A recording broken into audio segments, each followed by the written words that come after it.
Halo, selamat siang. Jumpa lagi ngopi bareng bersama Ujang Rawing nih. Ini siang ini Andum Kawruh lagi santai nih ngopi bareng-bareng bersama teman-teman. Kalau ada pertanyaan-pertanyaan atau tanya jawab yang mau komen langsung, silakan. Kita bisa sambil ngopi bareng. Oke. Ya, tentang masalah tadi opat kalima pancer. Nah, tadi yang opat itu, yang papat itu udah dijelasin. Yang lima itu apa? Yang limanya itu adalah jati diri kita sendiri. Yang empatnya yaitu tadi sudah saya jelaskan dari unsur tadi atau dari unsur nafsu tadi. Nah, pancernya adalah diri kita. Seperti itu. Nah, tadi ada pertanyaan tentang membedakan hati dan perasaan. Hati dan perasaan. Perasaan itu banyak. Rasa itu atau perasaan ada yang lewat kuping, ada yang lewat mata, ada yang lewat hidung, ada yang lewat mulut, ada yang lewat kulit, pori-pori, dan sebagainya. Nah, kalau soal hati itu satu. Nah, jadi bedanya jelas. Kalau hati cuma satu, rasa dan perasaan itu banyak. Tapi sukma rasa yaitu adalah sumbernya satu ya dari Sang Hyang Rasa atau Cipta Rasa itu satu, tapi akhirnya menyebar di seluruh organ tubuh. Tapi kalau hati dia satu tapi bisa memberikan rasa kepada seluruh organ tadi. Kalau organ ini tadi tidak bisa membagi kepada hati, ya itu tadi. Seperti itu. Jadi bagaimana supaya hati kita yang menjadi pemimpin komando dalam kehidupan kita? Hati supaya jadi komando ini, hati ini adalah diwakili 3 otak, yaitu adalah otak kepala, otak di tengah, dan otak di bawah. Artinya supaya jadi komando atau jadi komandan, panca indera ini harus bisa diatur atau harus bisa dikuasai seperti Bima dikuasai otak, dikuasai Kresna. Jadi turuti aja kemauan si Kresna itu apa oleh panca indera. Nanti otak sendiri yang akan setor kepada Ratu Agung. Nah, terus bagaimana dengan yang di tengah? Yang di tengah ini adalah seperti jantung misalkan. Rasa dan perasaan unsur 4 macam sebuah perasaan.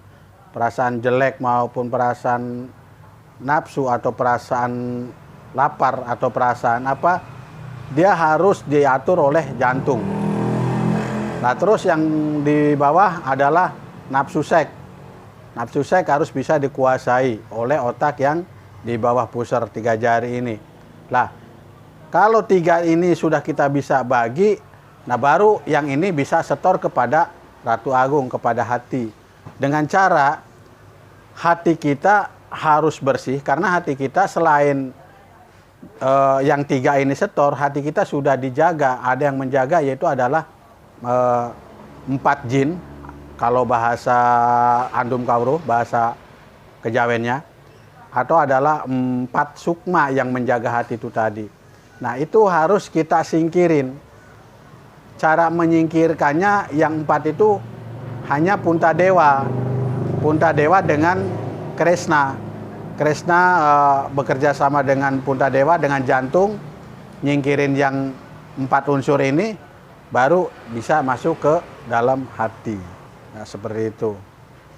Jadi artinya kalau prosesnya sepanjang itu, artinya orang harus bersih dulu organ-organ panca inderanya, yang lain-lainnya segala macam baru bisa bergerak ke hati. Berapa banyak orang yang bisa bekerja dengan hati? Ya, sangat jarang sekali di zaman sekarang orang bisa bekerja dengan hati. Kenapa? Mereka ini sekarang ya, selain makanan yang tidak alami, tidak bersih, sifat manusia sekarang ini kan dari mulai lahir aja sudah dipengaruhi roh hewan. Seperti dari lahir kita sudah dikasih susu sapi, roh hewaninya lebih kuat. Nah begitu sudah besar, kita makan juga sudah nggak bisa bedakan mana alami, mana yang beracun. Nah makanan sekarang yang dimakan oleh manusia sekarang sudah hampir 100% tidak ada vitaminnya, tidak ada gizinya. Nah kalau hal-hal yang seperti itu, yang kita makan hanya jadi sampah dan itu akan menutupi sebuah organ tubuh, termasuk jantung atau hati. Kalau hati dan jantung ketutupan sampah, maka dia tidak bisa bergerak dengan cepat. Dia perasaannya karena ketutup oleh kotoran. Jadi kalau misalkan kita supaya tahu bahwa orang ini bekerja dengan hati dengan baik, bagaimana? Kalau lihat dari pola makan mereka aja sudah tidak baik, mana mungkin dia bisa bekerja dengan hati dengan baik. Seperti itu. Sebelum kita bisa menggunakan hati kita, setidaknya organ-organ apa yang bisa kita gunakan untuk jalani kehidupan ini sebelum sampai hati kita tergerak? Untuk sementara